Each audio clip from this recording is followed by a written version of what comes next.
these will not hold up.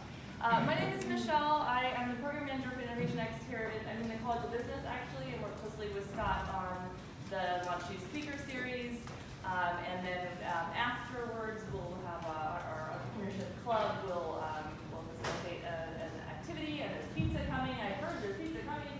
And so we're so glad that you're here for this. And if you haven't beeped in with your student ID, try to do that before you leave.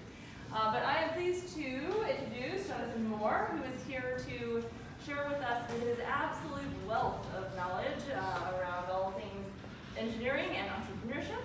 And he's got at least 2 books that I'm going to have to go get and read because I can't help myself. So I'm excited to hear what he has to say, and let's welcome him with a round of applause. Thank you very much.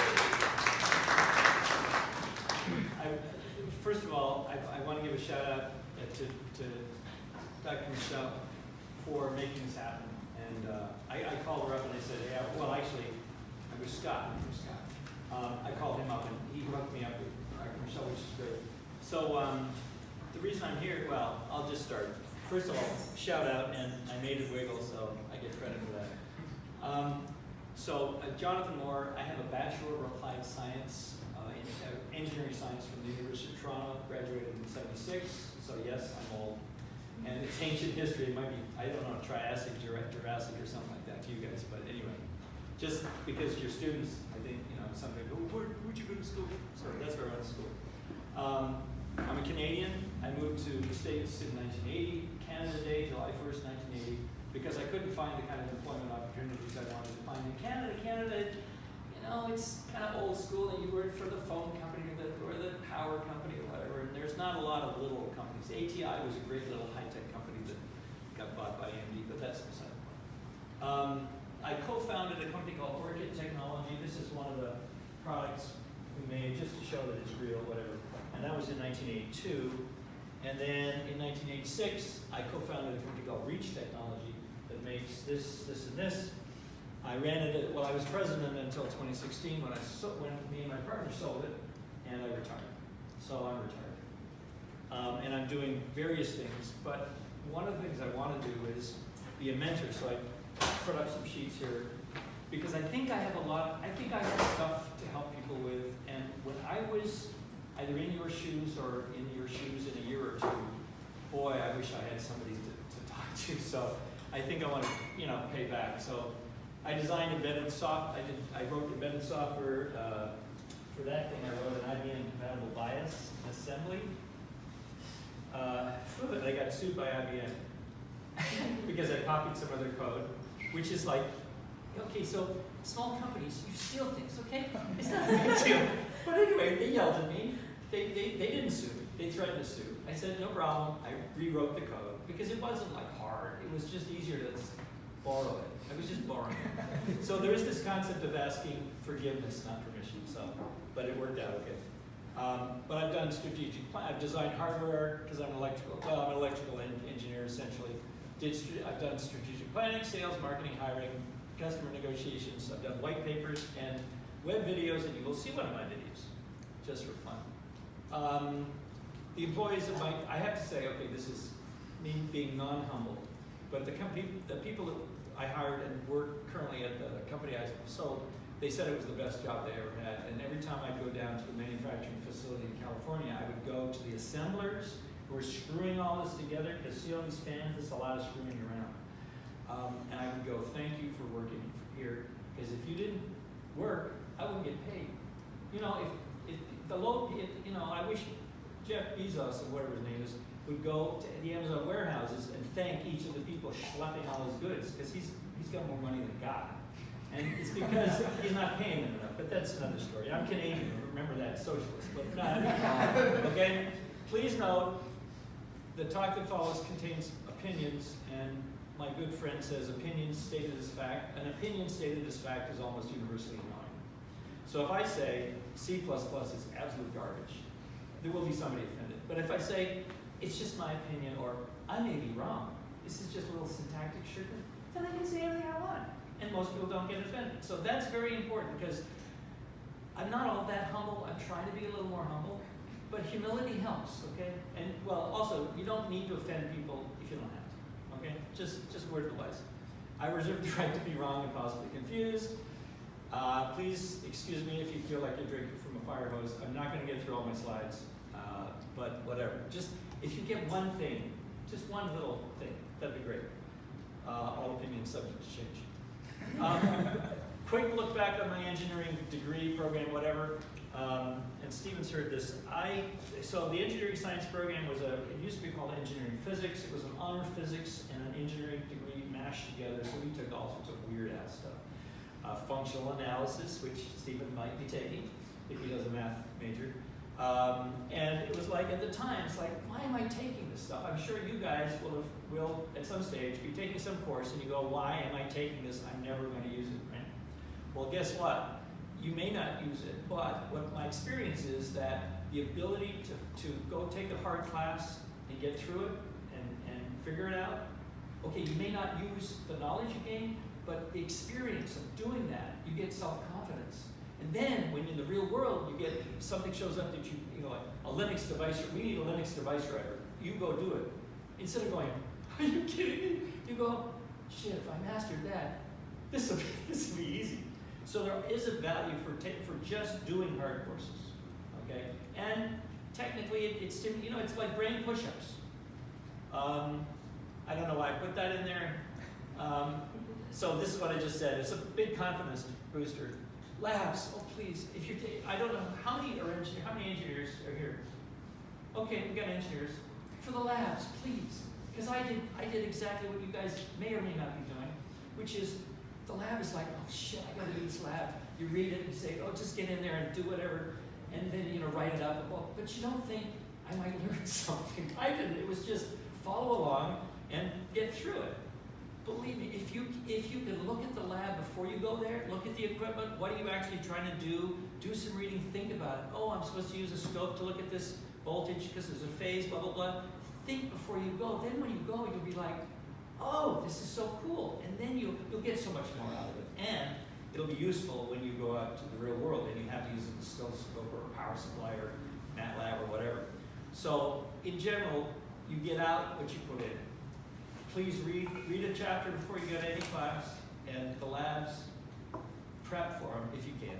You don't have to, but that's just what I'm telling you. This may be heretical, but what are they going to do, dock my pay?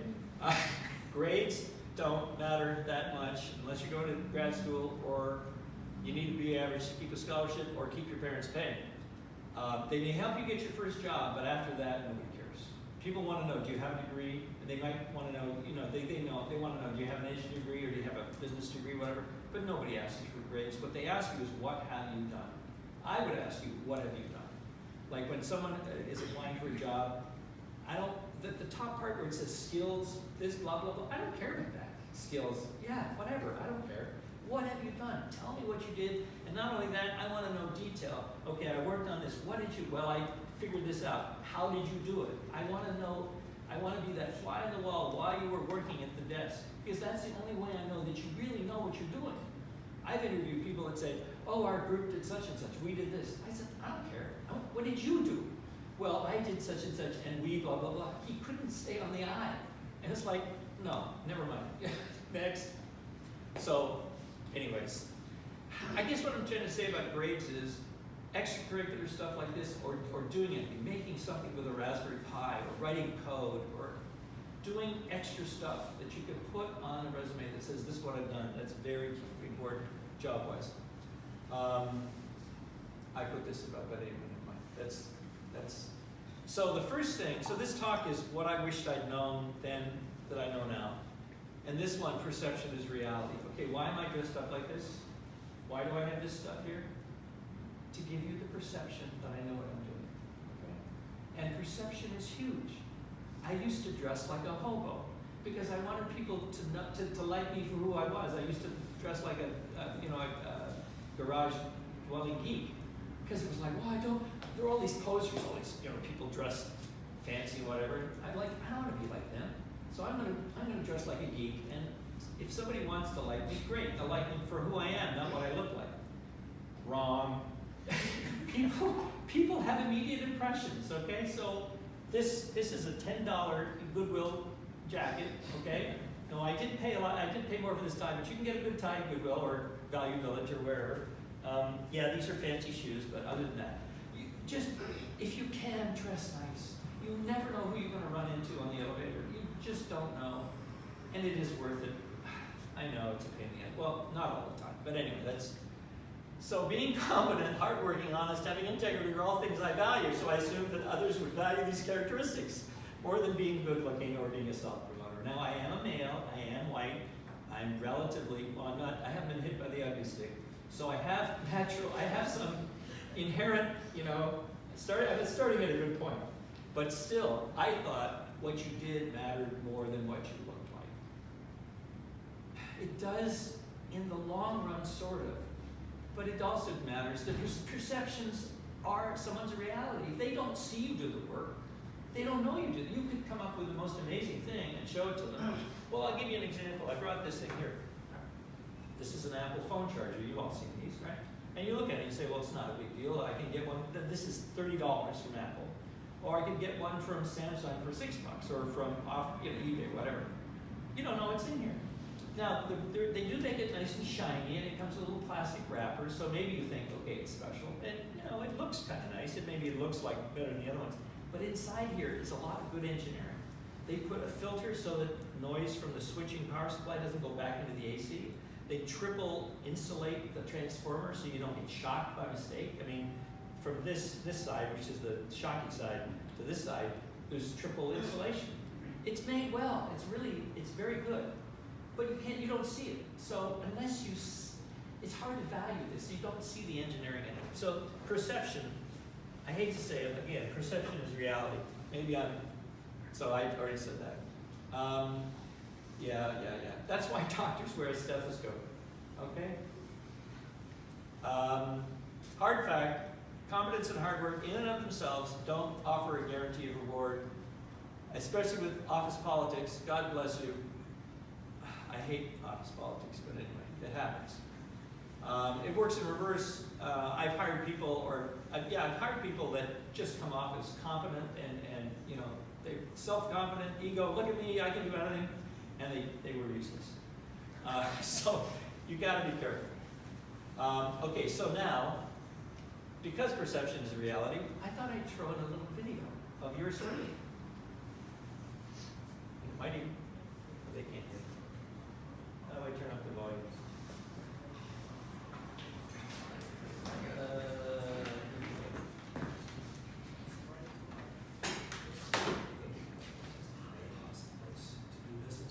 But actually, okay, ready?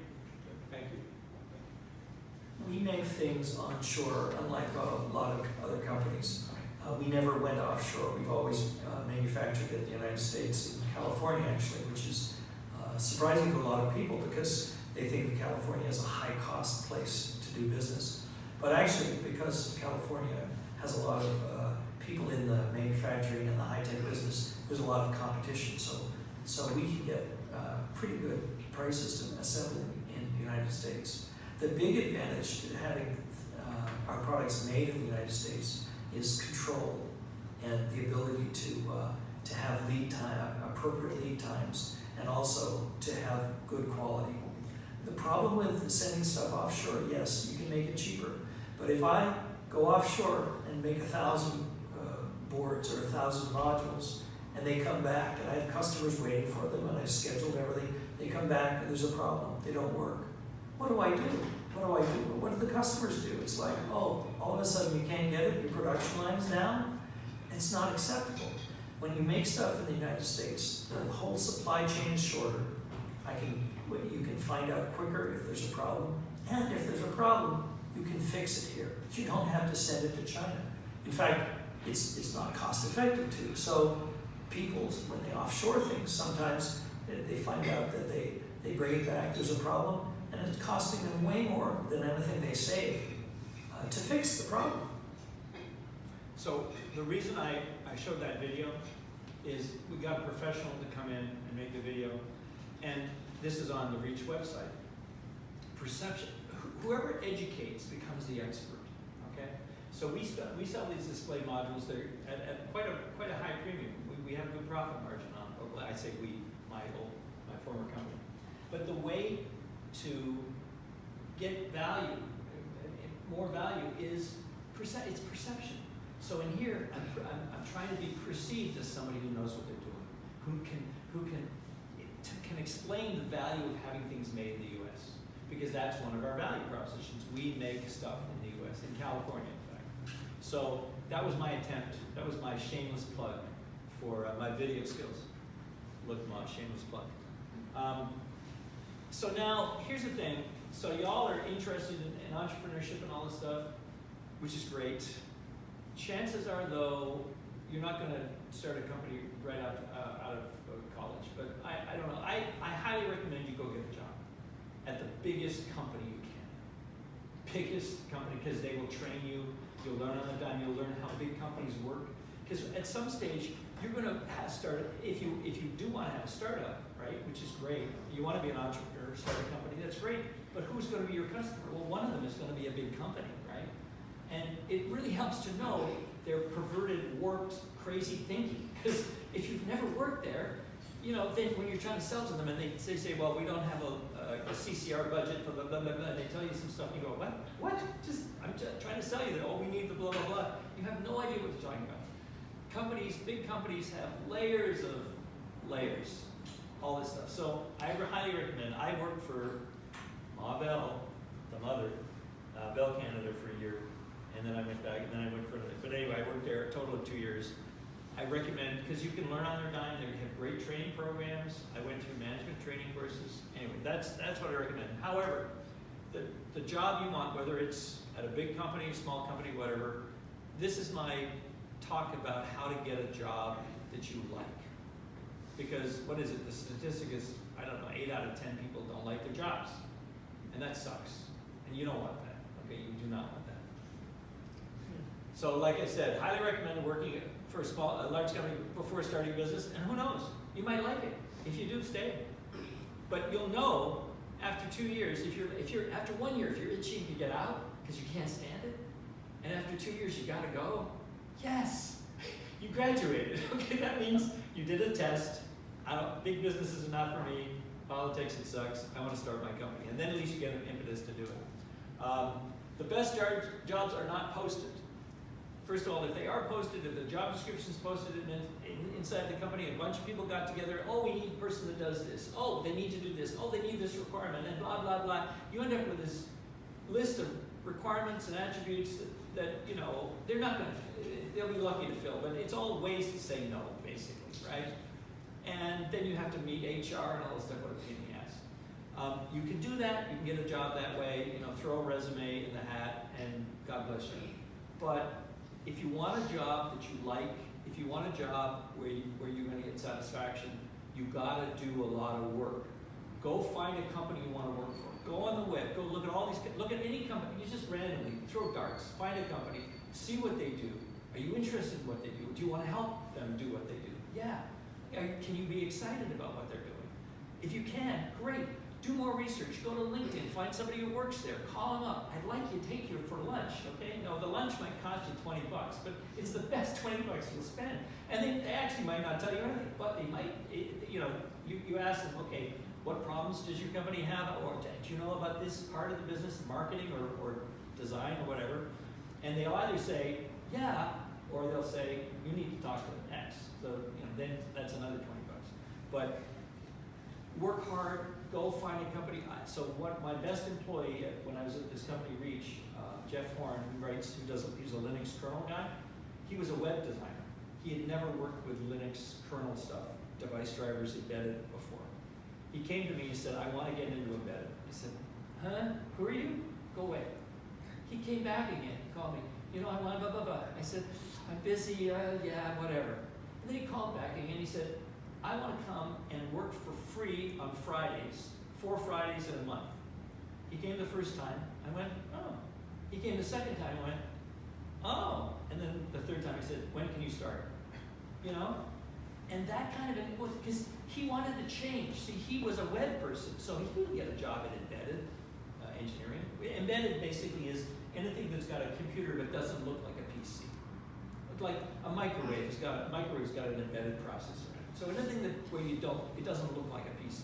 Now, or like a phone looks like a PC sort of, you know, it's a handheld computer. But if you want to get into something that your credentials don't match, you can do it, but you have to work hard, you have to be persistent. You know, and like with Jeff, I said, you know, go away. And he came back, and I wasn't like, you're pissing me off.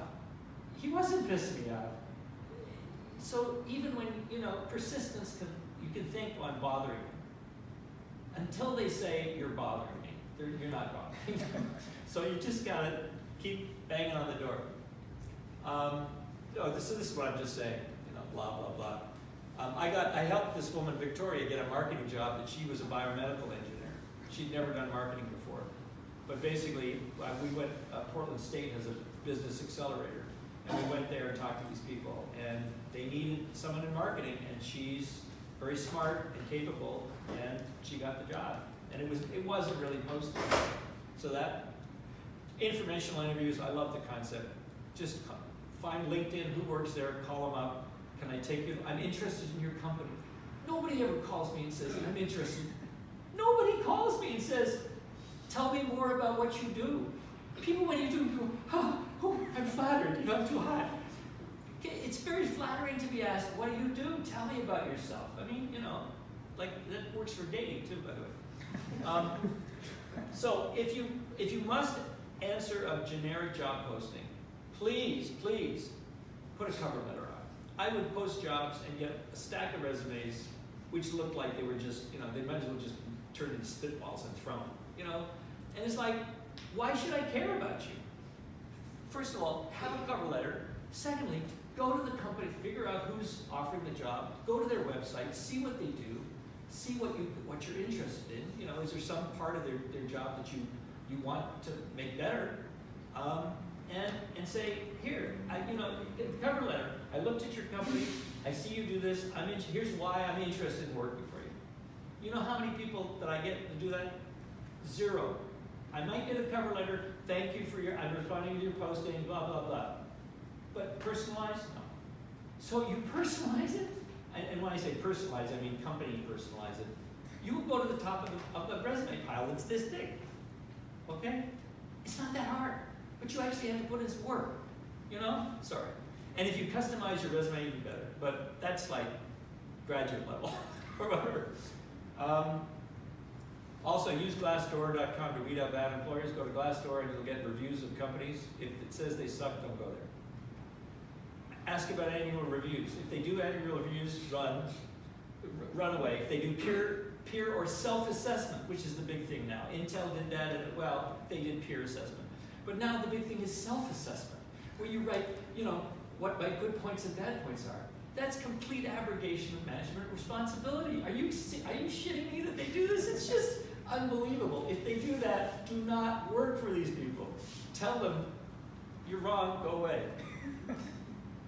Also, they have peer reviews. Well, they'll have like a group of 10 people, and they want to do a Gaussian curve and get rid of the low performer. In 10 people, you're not going to get a Gaussian curve. 100, you need 1,000. But you're doing these in group by group. Intel did this, Microsoft did this. Don't work for those people, please. Anyway, you can, don't get me wrong. Remember what I said. These are only my opinions. I reserve the right to be wrong. I'm not trying to offend anybody whose parents work for these companies. Okay, next thing is I've got this great new idea, because this is, we're talking entrepreneurial, right? Oh, I got this idea. I got this great idea. Number one, so there's multiple parts here. Number one, marketing a truly novel product or service takes more time and money than you think. And I have example A here of that, big time. And we'll show that on the next slide. It's bad enough that inspiration is 1% and perspiration 99%, but it's worse than that. After all the hard work, you still have to get people to know it exists. And if it's truly novel, and it requires, especially if it requires customers to change their behavior, it's going to take a lot of money to explain it to them and get them. I mean, people don't change. Change or die. You know what this book's about?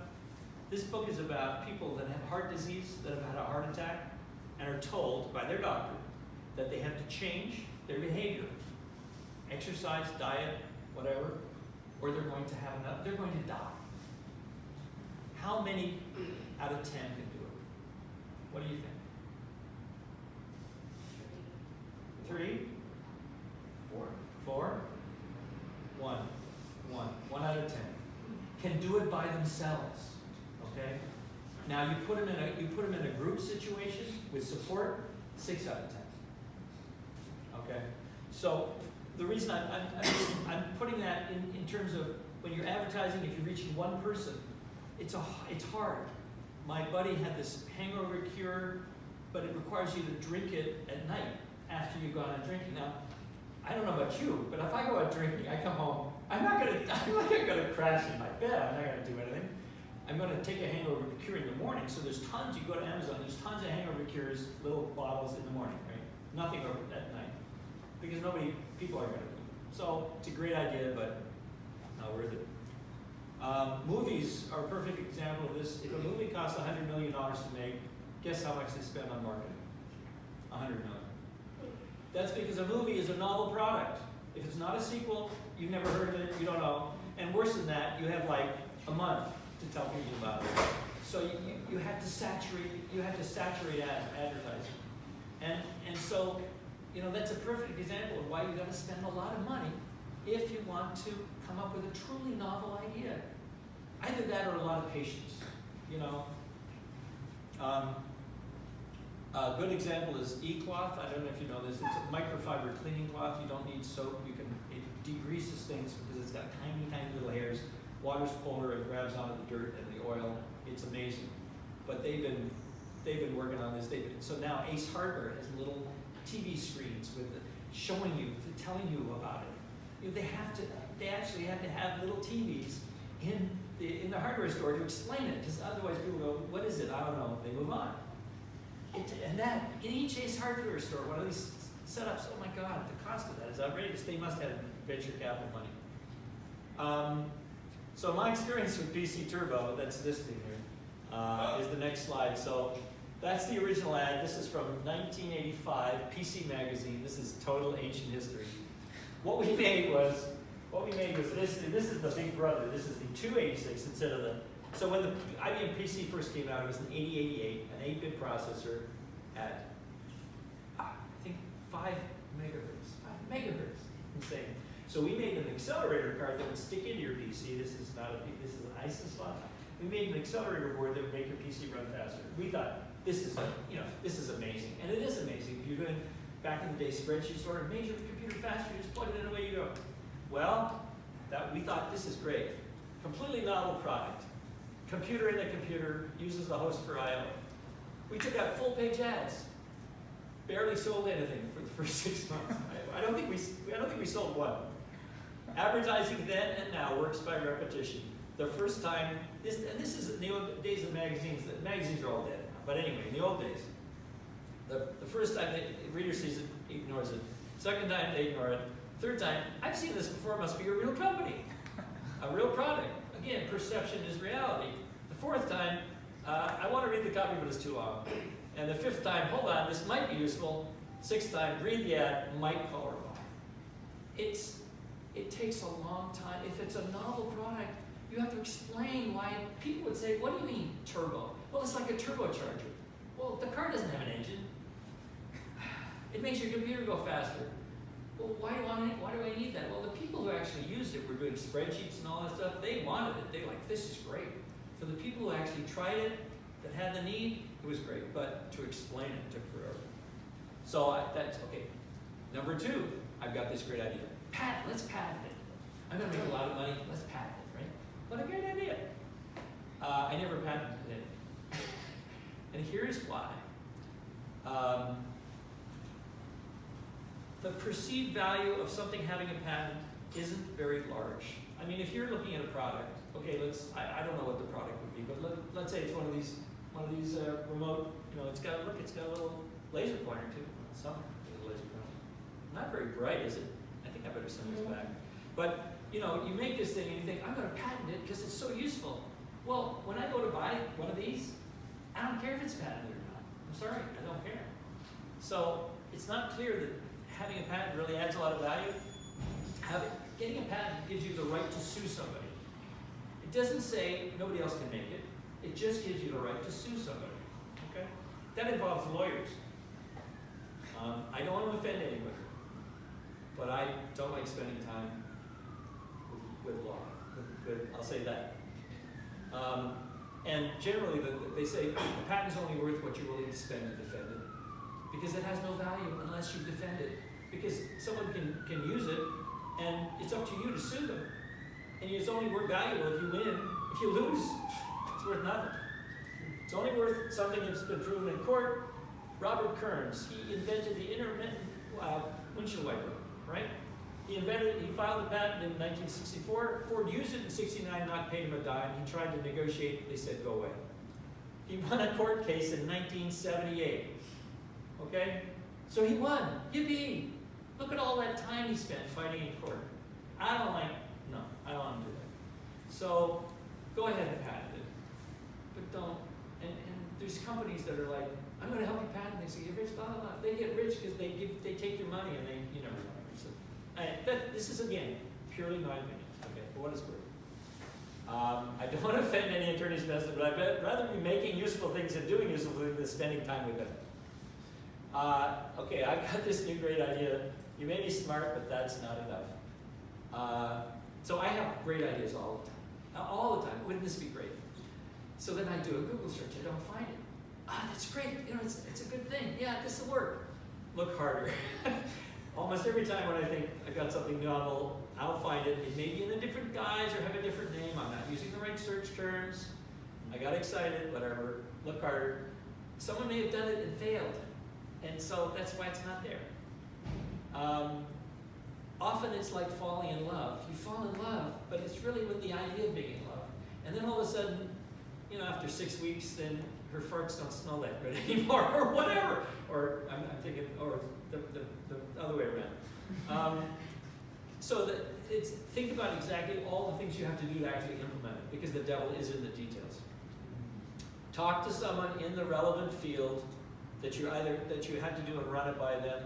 Many times there's a reason your great idea isn't out there. Okay, it's like, oh, I got this great idea. I'm gonna write an investment program that buys a stock at low and sell it at high. Isn't that great? That's good. You know, what a great idea. Well, there's a shitload of very well-paid algorithm writers on Wall Street working at high-frequency trader companies that you may not know about. That's what they do all the time. So yeah, you may be smart, but there may be somebody smarter. So smartness doesn't count. Better than being smart is being practical or pragmatic, I think. If you're going to do a startup, get a lead customer. You have to have a lead customer. Well, again, this is only my opinion.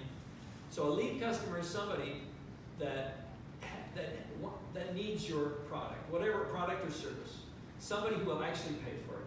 Because if I start to develop, if I think, oh, this display module, what a great idea. I'm going to make these modules, sell it to medical devices. If I make this thing, how am I going to decide what features it should have? What cost it should have? How big? I don't know. Well, but I'm smart. I know this is going to be great. I'm going to do this. So I do all this work.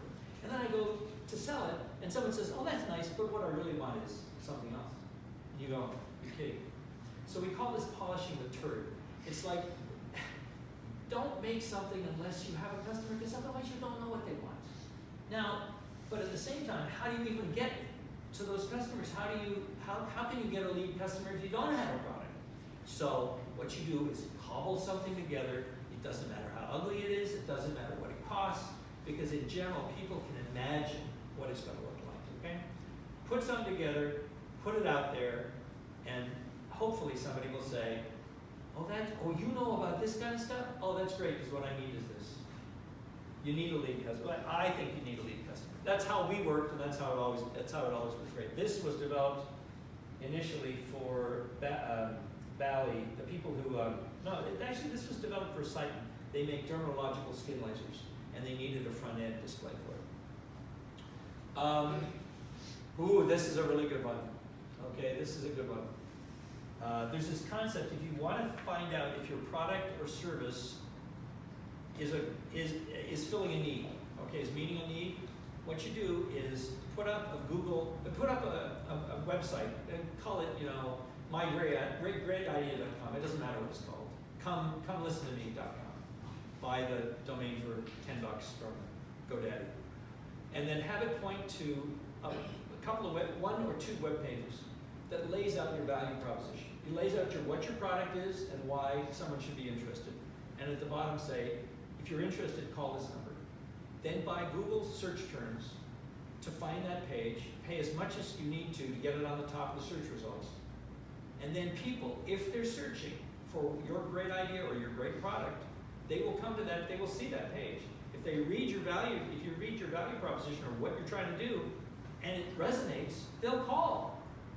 Okay? If nobody calls, sorry, don't do it. It may be a great idea, but if nobody's searching for it these days on Google, then you're going to have to spend a lot of money to tell them they should search for it. You know what I mean? You're going to have to spend a lot of money. So using Google search as a way to find out what people want is great. And I don't care if you pay $2 a click. You're only going to run it for a month. Okay? So it's money well spent. You need a 30-second elevator speech because you're going to put that really on your web page that goes to. You need to be able to quickly tell people what you're doing and why they should care. Okay, it's hard to do. 30-second. You need a 10-second. You need various lengths for different people. But if you're in the elevator, you happen to be in the elevator with somebody like me or Bill Gates or not me, but you know what I mean. You never know who you're going to be with. You could be on the bus, or your rich uncle. Oh, what are you doing? I'm starting a company to produce display modules for medical equipment. That it's a niche. They need them for a long time. It takes a long time to get it in there, but then it's like a annuity. They pay forever, or something like that. You need a 30-second speech. So that's about startups. New product, rapid prototyping. I mentioned this already, sort of. Rapid prototyping is the way to go. Baling wire and string, who cares? Cost not a factor, only functionality. Do whatever you need to demo something. Only critical to function features. Functionality or form, unless you're designing a consumer product. But if you're trying to do something on the web, let's say a new way of searching, or a new MRP system, or a novel spreadsheet, make it just the bare minimum so people can get the idea of what you're doing. Don't add features. It doesn't matter. You've got to see, is this even in the right space that you care? And people are great, because you can imagine, the great thing about a computer is we can imagine it doing all these things. We can also, you've got baling wire and so you get this big mess, and you say, oh no, it'll all be compacted down, all these wires will be compacted down into a small thing. Oh, I can imagine that. You can imagine a clunky user interface being done better. But don't do it because you don't know what you should do. You don't know what you don't know. There's the unknown unknowns. But if you want to get into a field, you have to have something to show. I like to say, if I go to a trade show, which trade shows are dying, they're dead already, but in trade shows everyone has a booth, right? And so let's say I'm God's designer, right? I do everything for God, so I know everything. So I have myself a little booth, and I just put a sign up that says, I'm God's designer. If you don't believe me, ask him. Pray, just here. There's a little place to pray. And ask him, he'll tell you. But I have nothing here. Nobody will come to my booth. And I said, no, I can do anything. I'm God's designer. They're not going to come. Why? Because there's nothing to see. But you put something on there, anything, something there, you put a Raspberry Pi with some display, or who knows what you put. Somebody may come by and say, what does this do? Well, it does this. Oh, does it do this? It could. It's like, you say, you got to have something to show, is what I'm trying to say. If your product or service is compelling, potential customers are willing to imagine what the final form will look like, and they'll tell you. If you're going to fail, fail fast. Don't don't spend all this time and money making this prototype only to show people and they don't want it. It's not worth it. Your time is valuable, So the fail business, people say, oh yeah, fail fast. Don't fail. But if you're going to fail, fail fast. Nobody wants to. You shouldn't say, oh, I'm going to go out there and fail. It's like, are you kidding? Don't try to fail, but do it fast. Again, God's designer said that already. Don't polish the turd. So we made a video editing card in Comdex 93 maybe, and it did a particular thing, and everyone came by and said, oh, it does security, blah, blah, blah. They had no idea. They didn't see what we made. They saw all these other things that they wanted, and we were like, wow, we should have done that. And then we decided, because it was Windows and the video subsystem was crap, we just stopped. We just took the project and we threw. Oh, we spent that money, bye-bye. We just stopped. Because, anyway, so I've been through this. I've been through making something that worked really well, that nobody wanted. Okay, now one more thing. So my business, how are we doing on time? We're getting there. My business was a niche business, and the reason it's a niche business is these display modules we make are targeted towards medical, which is very specialized, and high-end industrial. This product is a power over Ethernet tester. So I don't know if you've ever heard of power over Ethernet. It's a way to get power over the Ethernet connection. And I hate to say it, the reason it's so big is because you don't have to hire an electrician. Let's say I want to put a Wi-Fi access point up here, right? Normally you'd have to run a plug up there. If you got power over Ethernet, you run a data cable, you're done. Anybody can run data. I don't have to be an electrician. There's no national electrical code because it's low voltage, 48 volts. So it's kind of sad, but you know, if I'm trying to put in a plug here, do you know how much it costs? It costs a fortune. If I'm in a big company, then I got a rack and blah, blah, blah. I can just run a data cable. So that's one of the reasons. Anyway, this does testing. This basically sucks the power out of 24 power, and this is the latest BT specs. This is 100 watts per port. So this is a giant hairdryer. No, it's better than hair. This is 2,400 watts. So like, you know, when this thing is fully running, except there's massive cables coming out here, but you could go like this, and you could, forget about that, and you could dry your hair with these fans. Anyway, this is kind of what you call a niche product, right? Now the great thing about niche products is you don't have a lot of competition, okay? Because they're so specialized. Now, why don't big companies come, why doesn't Cisco, who we sell this to, Cisco Systems, why don't they make it? Well, even though we sell $5-6 million worth of these to them, that's a rounding error for them. And, you know, and their engineers are building products that they're going to make $10,000 a month. You know, switches, Ethernet switches, routers, all this other, you know, the backbone of the internet. That's what they do. So they don't have time for this. So it's a niche. And the lovely thing about a lot of niches like this niche, if one of our companies, one of our customers ends up needing more of these, the sweet spot is about 500 to 1,000 a year for this kind of product. If they end up wanting 5,000 a year, they'll do it themselves. So it's inherently limited, volume-wise, size-wise. We can't grow like a Facebook or like a Cisco or whatever. It's a little niche. Well, guess what? The big companies don't care because it doesn't scale. It doesn't all these buzzwords, right? It's a niche. It's a lovely little niche. Like with these things, we sell them. These are like they buy them for 10 years. We cultivate companies. They're like little baby things, and it takes 4 years to go through FDA, the Food and Drug, whatever. And so we don't make money until after 4 years. But then they don't go anywhere else. They're locked in. They're customers for life. Ka-ching! So I was able to have kind of a decent, Steve will tell you, a tolerable life-work balance. I wasn't flying everywhere else, all this other stuff. Okay, so we can either go on or we can do questions, because we only got 8 minutes. Any hands if you want to ask a question? Hands if you want to ask a question. One. Okay, go ahead. So you were talking a lot about the experience of somebody going into like a technical field, or going from a technical field into business. What's the value of a higher level degree, like a master's in engineering or physics or chemistry, versus just a bachelor's and going right into that big company that you're talking about? My sense is that the master's or a PhD is good if you want to go into the research part of a big company.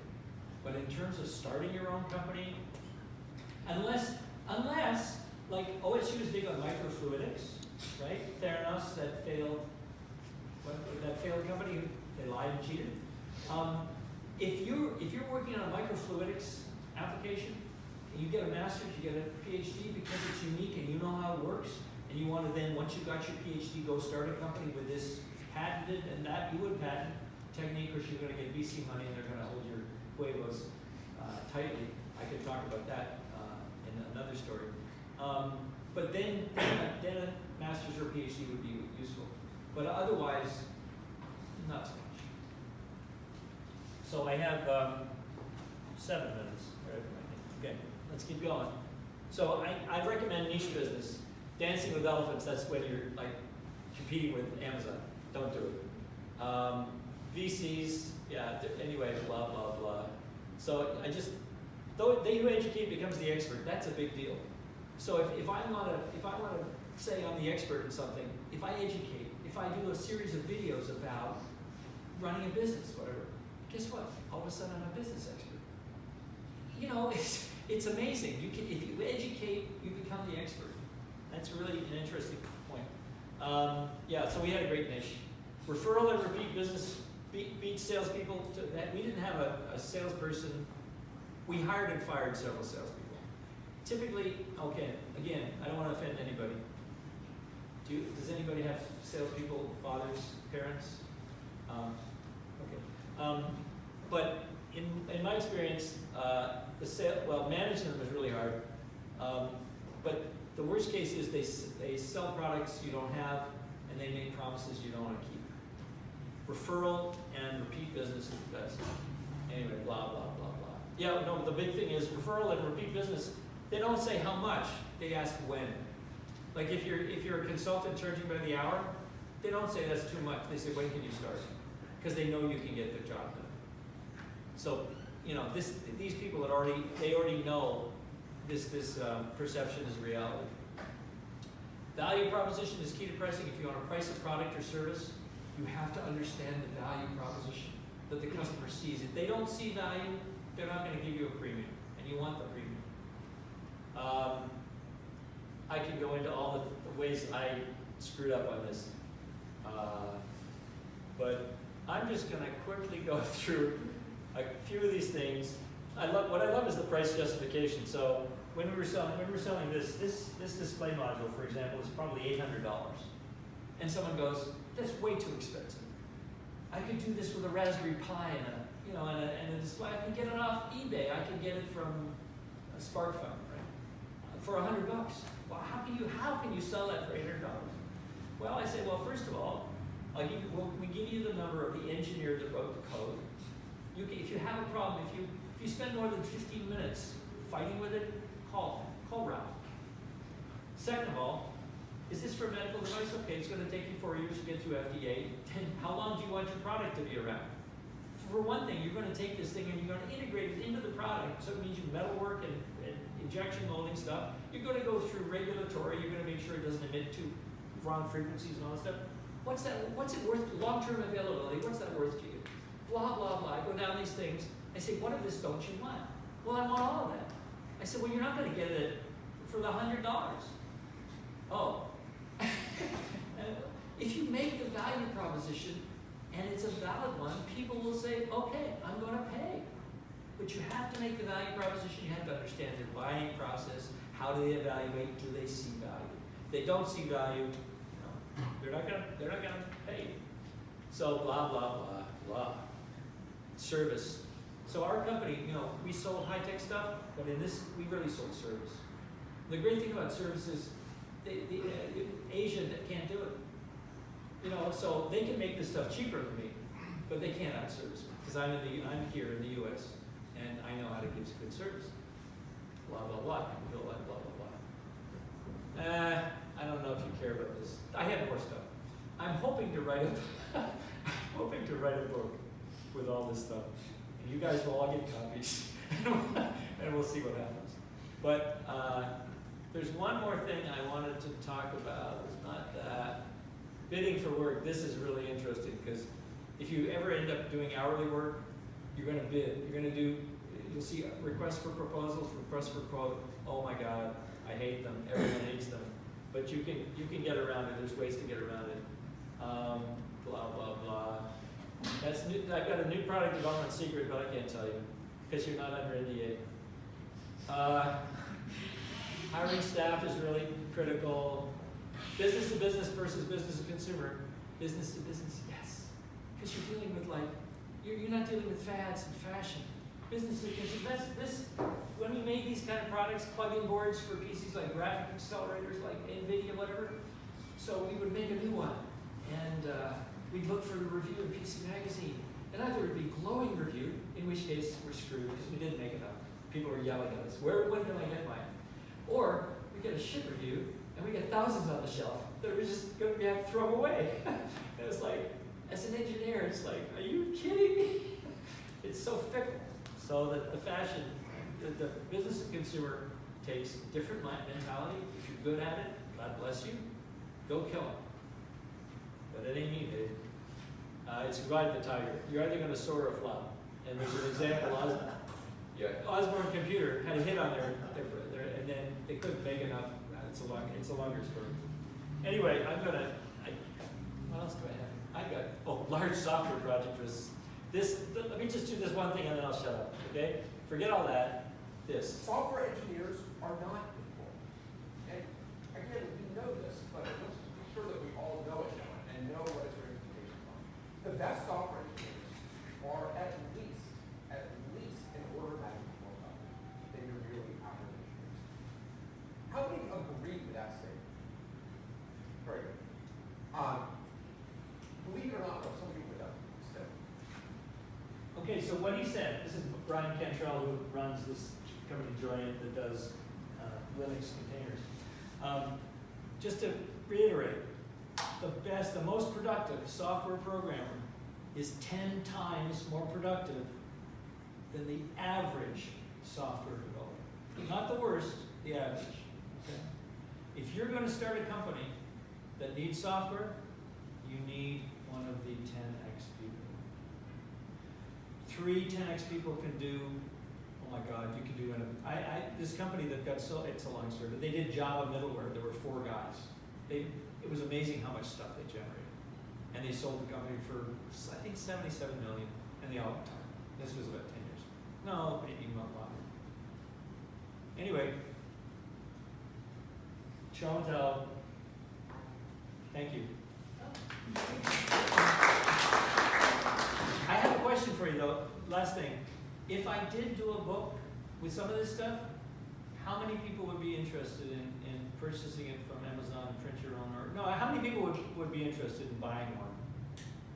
Well, I buy books, so I need to. Okay. So there's some interest. Okay, I'm just thinking of doing it, but whatever. I think I will. We'll see. Thank you all. Thanks very much. Will you accept questions here at the end? Of course. Any questions? Of course. Or these against here? I can keep going. I mean, I'm impressed that you got through as many of those slides as you did. Well, I just skip over these. And I think the fun ones are the miscellaneous. I didn't even get to that. I mean, I could keep going. What do you keep going? Yeah. Keep going? Yeah. Okay, miscellaneous. The other ones I can go back to if you really want, but the power of saying no. When you're starting a company or when you're running a company, people will come to you and say, can you do this? Things that you don't normally do, or things. In the class that my business coach said, well, we were talking about this, and he said you have to say no. You have to say no so that you can say yes to a better thing. But you just have to have the confidence that the better thing's going to come. Because it's so tempting when someone says, I have this project for you, blah, blah, blah, to say, oh, that's great, I can do it, because I'm full of confidence, I can do this. But are they a good customer to do it for? Is it worth it? And sometimes it's not. There are red flags that I can explain what you want to look for. So sometimes you have to say no. That's so that you can say yes to something else. Figure out what you like doing.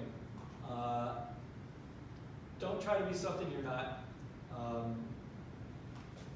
If you're not good at sales, don't do it. If you're not good at talking to people, find somebody who is. Don't make yourself do something you're not good at, because you won't. You won't. For one thing, money is not a motive. Okay, there's on my page here, I have a link to a Daniel Pink video, which actually, if we had the time, I'd play the whole thing for you. But it's called Drive. and it talks about what motivates people, okay? Is money a motivator? Well, it is for purely mechanical tasks. If I say, I'll give you $10 if you dig one hole, I'll give you $20 if you dig two holes, in a certain amount of time. The more holes you dig, the more money you get. Yes, people will work harder. But if it's a cognitive skill, if it's something, if you're going to develop something or write some code, money is a demotivator. If you say, you do this, I'm going to give you this big amount of money, well, they go, oh, that's right, I'm going to lose, I can't do it. It just doesn't work. What motivates people is autonomy, mastery, and purpose. Okay? If you're trying to hire these 10X programmers, you have to offer them all those. Because right now, people are highly skilled writing free software. It's called Linux, open source. Okay? They're doing it for free. They get charged for it. Why are they doing it for free? Because it offers them autonomy. They get to decide what to do. Mastery, they're learning something that nobody else knows how to do. And purpose. Open source has a purpose. Those three things, well, you can steal Google engineers with those three things. You can steal Facebook engineers. You can steal a lot of people if you can provide that. It's not that bad. Anyway, it's exciting to be able to do that. Bank at least 6 months of living expenses. This is whether you're going to be an entrepreneur or not. Okay, I think one of the biggest problems in the United States right now. Unfortunately, I'm a Canadian, so maybe it doesn't matter. Maybe my opinion doesn't count, but people work in jobs that they don't want. They're told to do stuff that they should quit, but they can't because they're living paycheck to paycheck. 40% of people are living paycheck to paycheck. So if the boss says dump this toxic chemical down the drain, you dump it because otherwise I don't want to get kicked out of my apartment, okay, or my house. And it's terrible. So please, whatever you do when you're working for that big company, whatever you do, when you graduate, as fast as you can, when you got a big Boris deal, bank 6 months of living expenses. Because guess what? Then you can tell anybody you can say no, I'm not going to do that. And it's huge. If everybody did that, oh my God, this country would be amazing. So, if you're going to do a startup, you have to have that money because then you can take a risk. If you can't take a risk, don't bother even doing a startup company. If you're risk adverse, don't do it. There's this concept of skiing where, if the hill is like this, you want to be perpendicular to the hill. Well, what does that mean? That means you've got to put your weight here. You've got to attack the hill. You've got to be going like this, okay? You go back on your tails, you fly off. You've got to attack the hill. If you're a startup, you're running your own business, you have to be aggressive. You can't be passive. And the aggressive is being at stake, okay? That you want to do stuff. Being on your tails is at risk. You're afraid of losing things. If you're afraid of losing, you never do. It's like the stock market. You want to be a good investor, day trader in the stock market? Oh my God. If you're like this, you're going to lose all the money you've ever had. You have to be in the game, okay?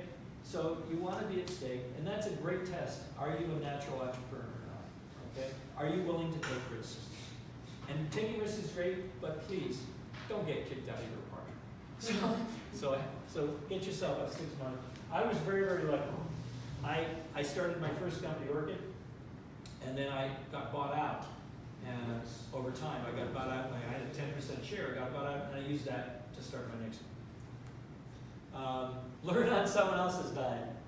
Want to develop a new type of drone? Go work for In Situ in Hood River. Why learn on your own? Go work for somebody. If you want to do something, go work for somebody that makes the thing that you want to do, that you want to do better. Learn on their dime. Why learn on your dime? And bank for 6 months. Well, the no you have, the yes you may get. Don't be afraid to ask for things, okay? Never be afraid to ask. Ask if you don't have, if you're having a problem with homework, go ask your professor. Ask your friends, how do I do this? Professors have office hours and nobody shows up. It's insane. Don't try and teach a pig to fly. It's futile and it annoys the pig. Okay? So if somebody, well, you know what that means. More miscellaneous. Just because you're smart, you may have the tendency to think things are easy. In my experience, nothing is easy. And if you think it is, it's your lack of knowledge. It's the unknown unknowns. Because You think, oh, this is easy, this is gonna be great. It's because you don't know enough details to understand why it's hard. Like when tech support says, do this, it should resolve the problem. You know, my son gets quasi outraged when things are that are logical or perfectly reasonable don't work that way in the real world. Okay, I'll take a pragmatic person over a smart person. It's called perfection is the enemy of the good. Dress for success. Well, that's what. Anyway, when you become a Google fellow, you can look like anything you want and use too much Axe body spray. But also hygiene.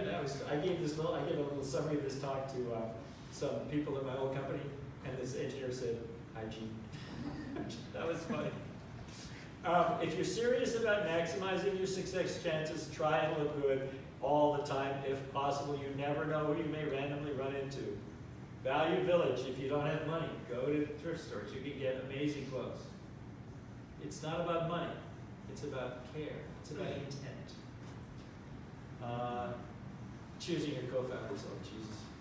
Customer's always right, but they want something different. They only have to serve. They may require support that you want to give it, and they may be crazy. Okay, so be careful. Bottom line, every customer has to pass a value test. We reserve the right to refuse service. You want a high proportion of ideal customers. We do. We have, in the past, worked with a customer who's been a pain in the rear end. And we try, and then we say, you know what? I don't think this is going to work. Send it back. We'll give you your money back. And here, go to our least favorite competitor. They're going to bend over backwards for you. They're going to move the heaven and earth and make you happy. But we can't. We clearly can't. So go away. It's far worth it to jettison bad customers than to try and make it happen. Okay. I'll leave you. Okay. Thank you very much. That's the end. Done.